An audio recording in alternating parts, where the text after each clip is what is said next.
Scan to unlock Sovi and ace your tests.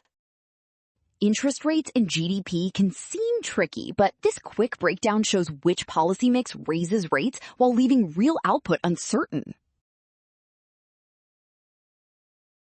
Start with monetary policy. When the central bank increases administered interest rates, that is contractionary. So borrowing gets more expensive, interest rates rise, and short-run real GDP gets pushed downward.